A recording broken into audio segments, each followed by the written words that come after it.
Et bien là, nous sommes toujours avec Jamel, médecin à la retraite en France. En Palestine. C'est une continuation de ce qui s'est passé en 1800 déjà avec l'Algérie. Donc il le confirme. Voilà. Monsieur le confirme. Donc redis-le ce qu'il m'a dit. Les crânes dans le musée de l'homme. Donc, c'est comme en 1900, comme je disais, d'accord? On faisait venir des Africains, on les mettait dans un zoo et les bons occidentaux payaient pour aller voir des Africains dans le zoo. Et ben c'est pareil, dans le truc des musées de l'homme, tu as des crânes de citoyens, de civils. La famille n'a jamais pu faire leur deuil, d'accord? En Algérie. Qui ont été exposés là.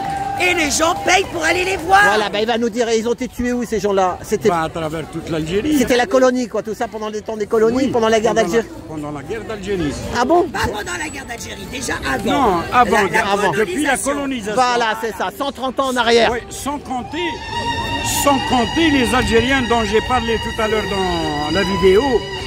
Les Algériens qui ont combattu le nazisme. J'avais parlé du le 11e régiment des tirailleurs algériens. Il y a 3000 Algériens qui ne sont jamais retournés chez eux.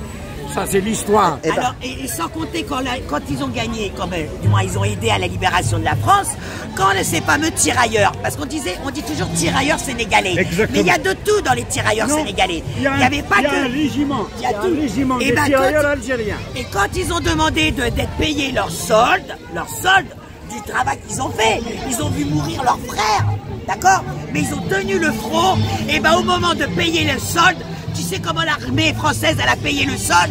Elle les a alignés,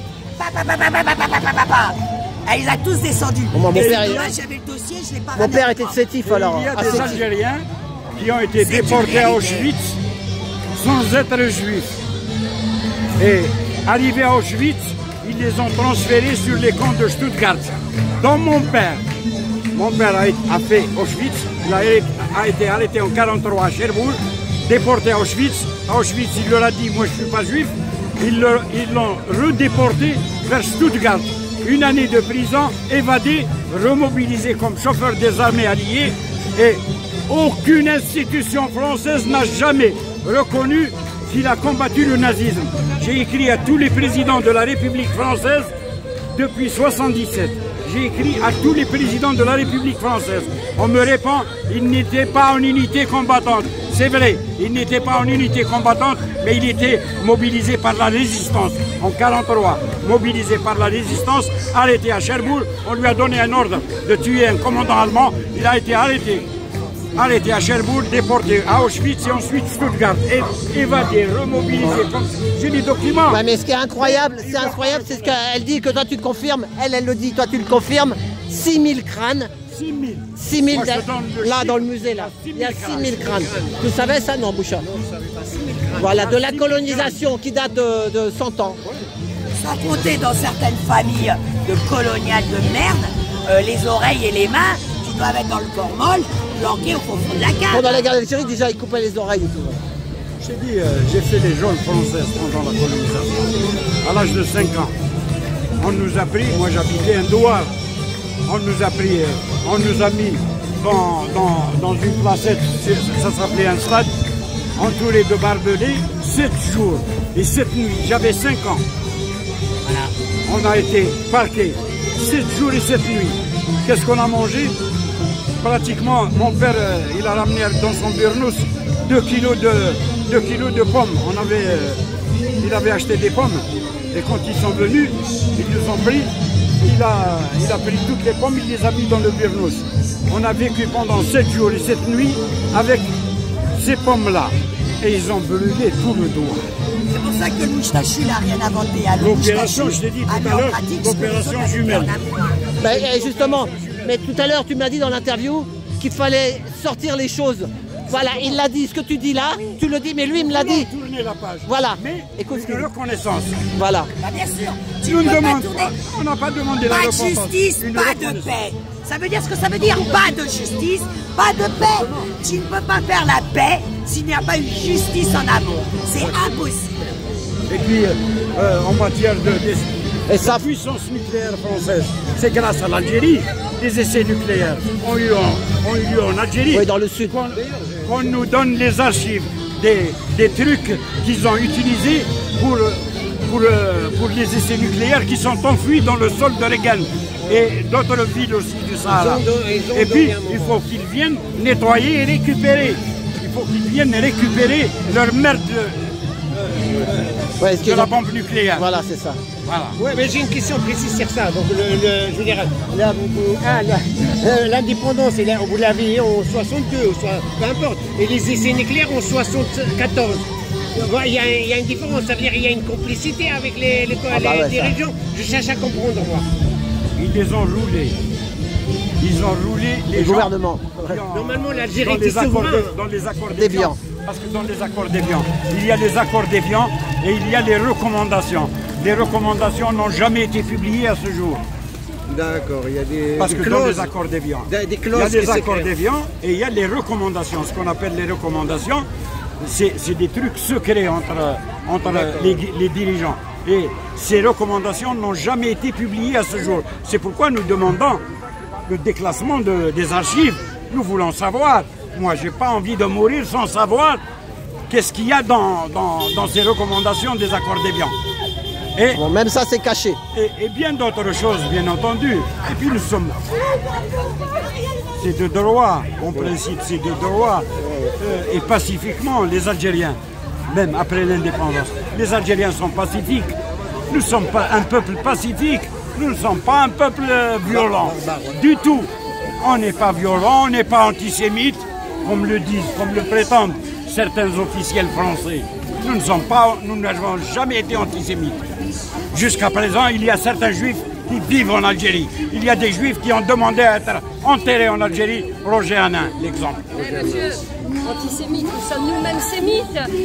C'est hallucinant que ces gens qui sont des convertis à 99%, qui viennent du Caucase, qui viennent d'Europe, etc., qui sont convertis à 99%, ils devraient faire leur test ADN mitochondrial, ils auraient de grandes surprises, parce qu'eux n'ont rien de sémite, d'accord?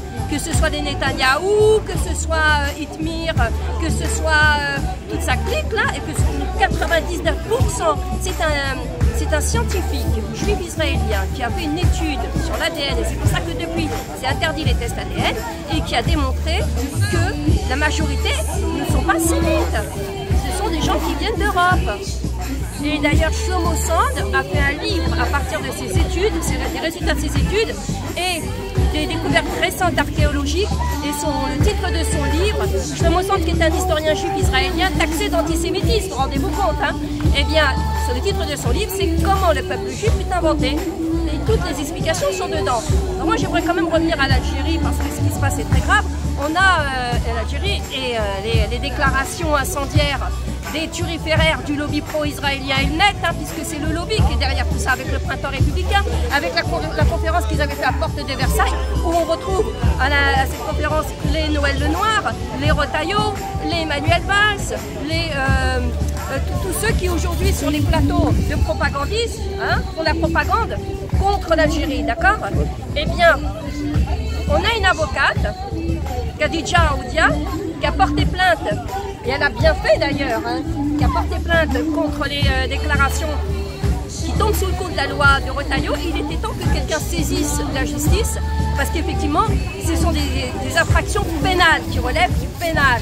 Donc maintenant, il va devoir rendre compte devant la justice. Mais il faudrait que, vous avez vu les attaques dont elle fait l'objet quand même, des attaques sur ses origines, des attaques à hominem, mais des attaques encore plus graves, puisqu'elle est menacée de mort, elle est menacée de viol. C'est bizarre, ce sont les mêmes attaques dont sont victimes les militants pro-palestiniens, ok? Donc c'est toujours, on se demande qui est aux manettes derrière tout ça. Donc on est en train de moi ce que je comprends, c'est que tous les soutiens de Retailleau qui attaquent aujourd'hui l'avocate franco-algérienne Khadija, tous ces soutiens, ce sont des gens qui font des appels au meurtre, incitation au meurtre, incitation au viol. Je n'ai pas, la haine. Donc j'attends quand même de Retailleau qui prenne la parole pour se désolidariser de ces propos-là qui sont extrêmement graves, parce que ça s'ajoute à la plainte, d'accord? Donc tout un soutien à cette avocate franco-algérienne. Il serait temps de faire des actions devant l'ambassade d'Algérie pour manifester notre soutien et pour que justement tous les Algériens devraient se constituer partie civile. Tous les Algériens qui vivent en France, où sont-ils? devrait se constituer partie civile pour rallier la plainte de cette avocate franco-algérienne. Khadija Aoudia, tu as notre soutien total et nous allons agir dans ce sens. Et je te rappelle que c'est toi qui as été à la Fleury-Mérogis soutenir aussi le député. J'ai soutenu à la toute seule, à la prison de Fresnes. Oh non, à la... non, à laquelle prison là-bas? C'était au tribunal. Non, la prison là, comment c'est le nom? Et après, pour soutenir Madi Esfandiari, parce que Madi Esfandiari c'est une otage. Non, c'est Fleury-Mérogis, c'était à Fleury-Mérogis. Oui, Fleury-Mérogis, c'était Ismaël Boutchekana. Donc, si tu veux, moi je ne comprends pas les Algériens de France. Il a dit qu'on était 6 millions. Il faut qu'il y ait un sursaut. S'il n'y a pas de sursaut, c'est parce que nous sommes passifs, qui passent des paliers successifs et qui vont plus loin dans la haine. Mais punaise, les propos qui sont tenus sur les plateaux télé, ce sont des propos qui tombent sous le coup de la loi. Mais où sont-ils? Où sommes-nous?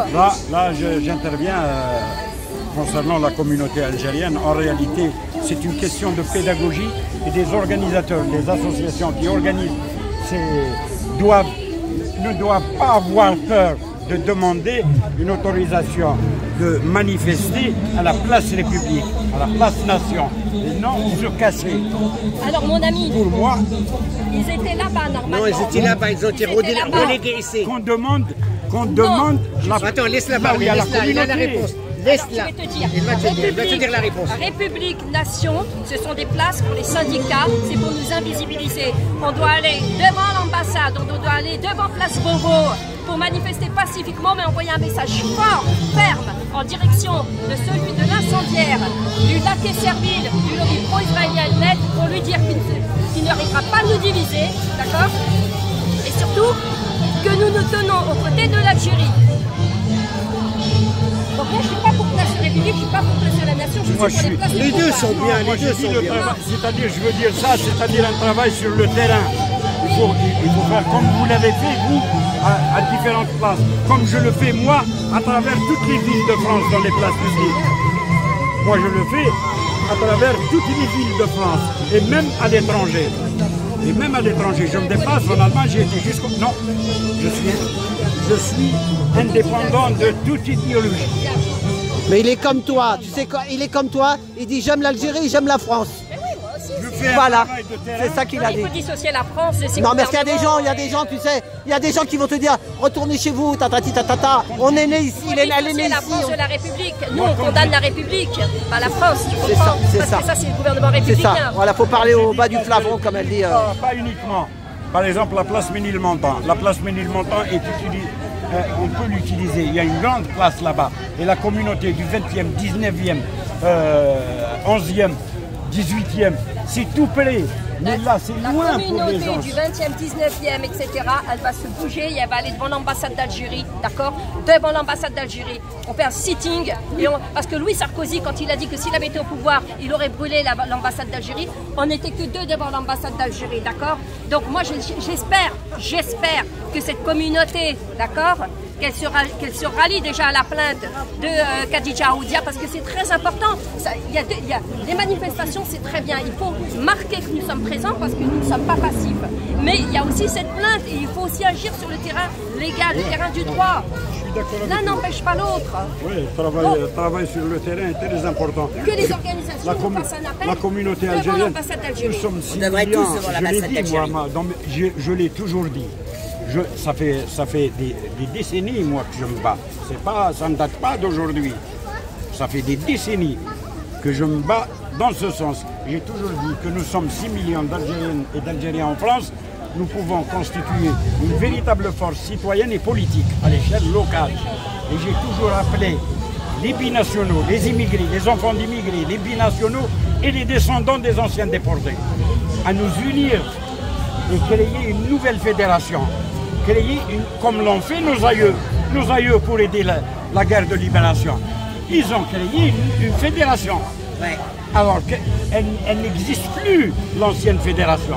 Créons une nouvelle fédération indépendante d'idéologie, indépendante de tout parti. Créons une nouvelle fédération des Algériens de France et de l'étranger. Et là, nous constituons une véritable force citoyenne et politique et nous pouvons défendre et notre pays, notre peuple, et défendre nos compatriotes ici, parce que nos droits sont bafoués à l'échelle locale.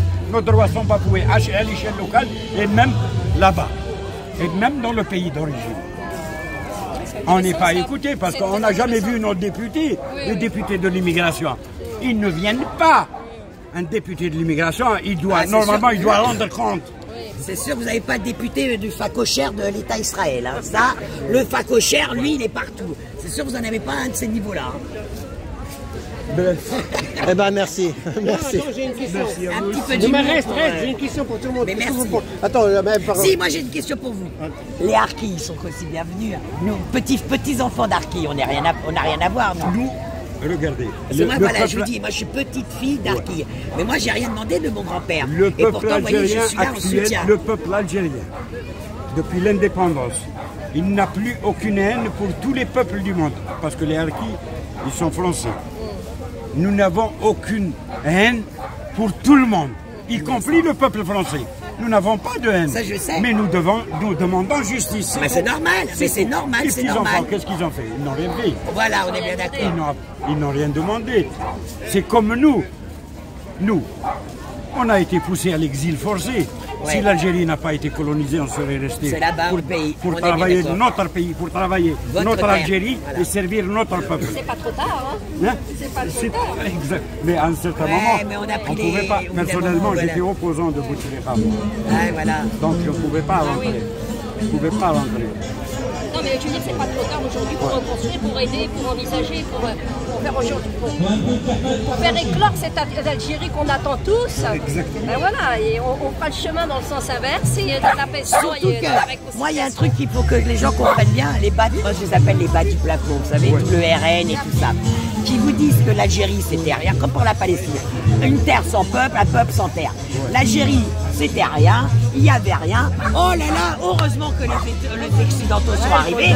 Mais là où je me suis mort de rire, c'est qu'il suffit juste d'avoir un peu d'intégrité intellectuelle, d'aller regarder l'histoire, et là tu t'aperçois que le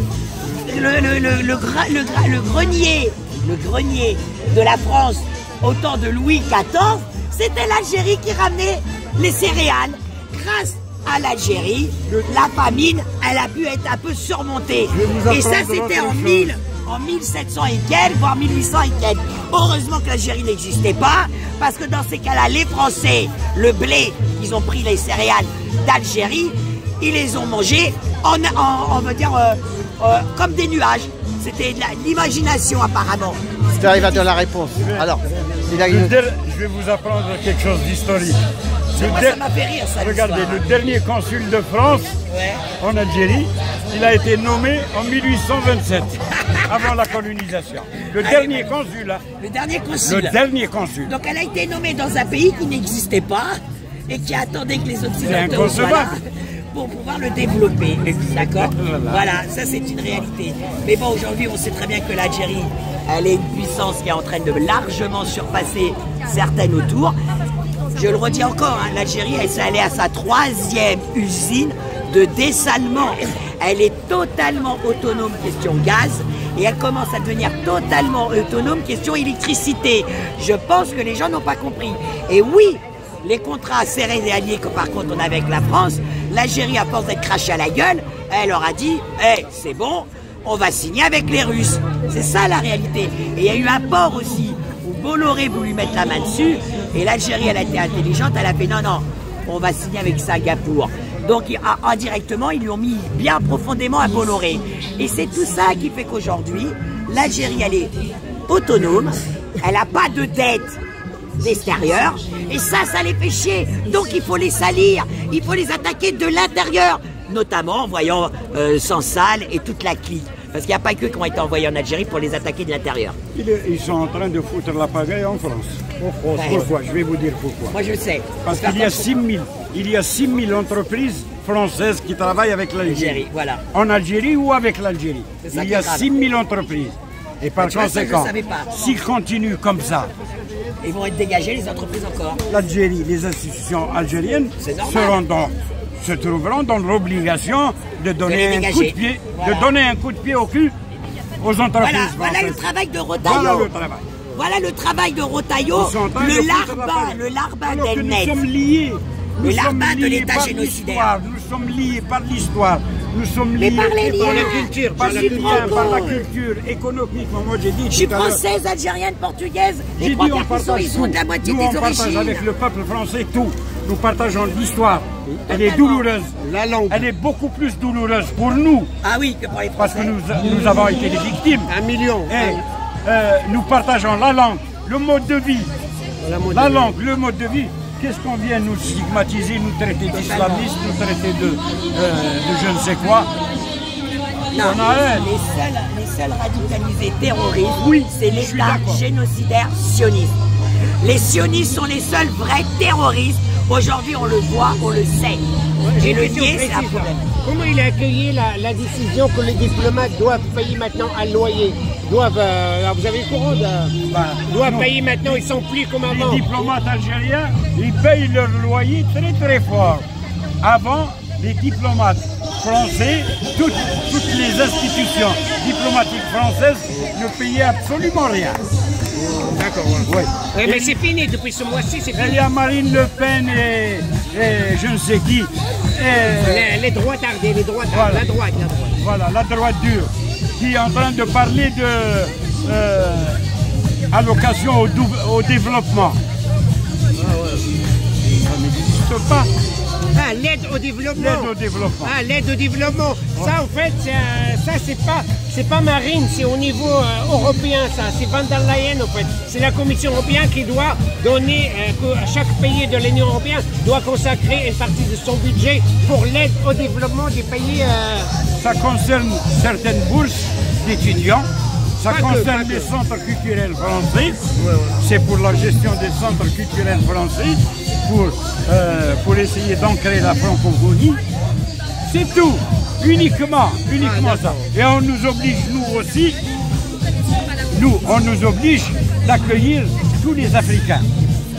Et on l'accueille, l'Algérie, c'est une terre d'accueil. Elle accueille les Africains, elle offre des bourses d'études, elle a enlevé toutes les dettes africaines.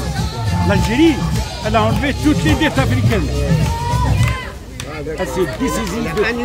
Elle a annulé toutes les dettes africaines. Mais nous, la dette, on l'a en France. Hein. Et puis l'Algérie, puisque c'est la rive sud, la porte de la rive sud de la Méditerranée par rapport à l'Europe. L'Algérie, elle est en train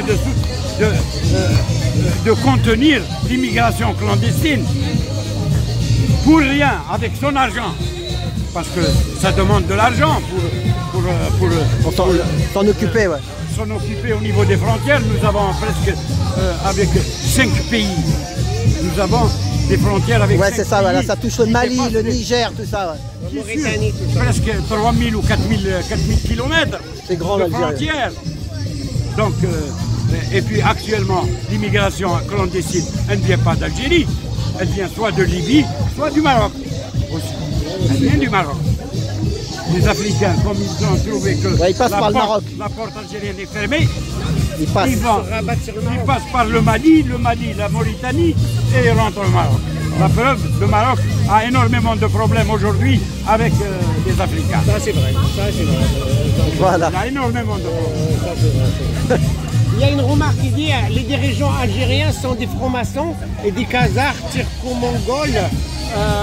Ils ne sont pas musulmans mais talmudistes. Ça revient un coup de pouce. Avant peut-être qu'il y avait certaines personnalités, il faut le reconnaître, il y avait certaines personnalités qui faisaient partie, comme tous les Africains, parce qu'ils étaient obligés de rentrer dans la franc-maçonnerie pour accéder au pouvoir. Voilà, c'est ça. En Afrique aussi. En Afrique. La réunion des dirigeants européens, Macron a commencé avec le compas de la franc-maçonnerie, comme ça. Ah ouais, d'accord. Oui, et ensuite tout le monde a fait ça. Bien sûr, c'est eux qui dirigent l'Occident. C'est ça, et l'Afrique aussi. Hein. Les Africains, ils sont aussi passés par là. Je vous remercie. Ouais, ben merci. Je vous souhaite merci à toi, c'est une quoi ton bonne prénom? Jamal, merci Jamal Il y a d'autres questions. Moi, c'est Boucha. Boucha TV, va te donner la carte. C'est un Marocain et ça fait plaisir, voilà. Je suis marocain, moi. Eh ben voilà, ouais, mais nous on t'aime Boucha. On appelle ça Khawa. On appelle ça Khawa. Il n'y a aucune haine pour tous les peuples. Voilà, il l'a dit, voilà, c'est ça. Nous n'avons pas aucune de haine. pour les peuples. Il y a des problèmes. Oui, mais les problèmes, c'est entre les dirigeants plutôt. Il y a des problèmes. Actuellement, le Maroc, là, il faut dire les choses. Ce n'est hein. pas pour défendre l'Algérie. Hein. Ce n'est pas pour défendre l'Algérie. Moi, si on regarde mes origines, parce que en 1870, moi je connais très bien mon histoire. 1870, la guerre d'Al-Mokrani contre le colonisateur. 1870. L'Algérie a perdu, ouais. Hein? Non, les gens se sont sauvés, ils sont partis Seguir. Mais je l'ai dit 1000 fois ça, mais il y a beaucoup. Je l'ai dit, mais personne ne me croit pas. Le Maroc, il a même accueilli le résistant là. Comment il s'appelle déjà Abdelkarim, ou je ne sais pas comment il s'appelle. Ils l'ont accueilli, ils l'ont hébergé au Maroc.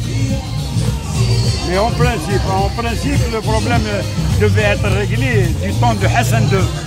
Puisque nous, l'Algérie, elle a signé la convention.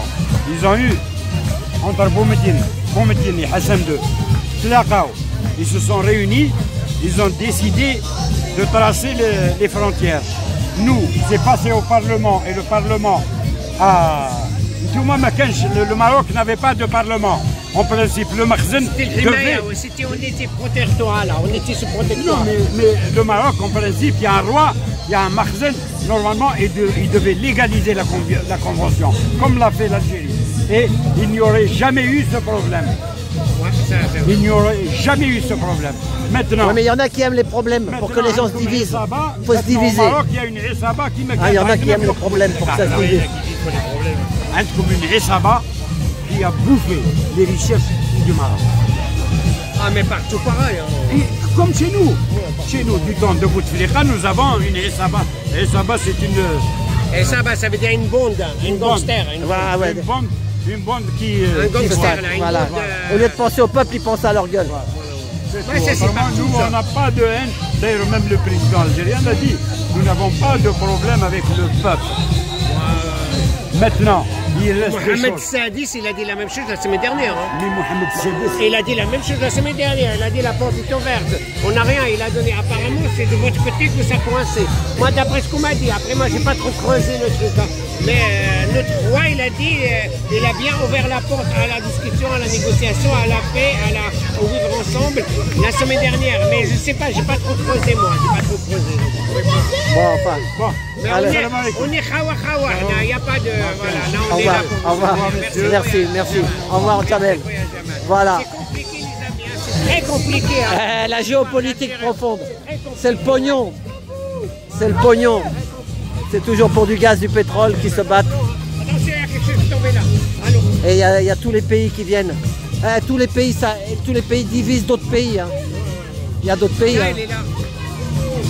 Voilà, allez. Allez, on va danser, viens, on va danser. Boucha, il va danser, moi je vais couper ce petit. A tout bientôt, merci pour tout.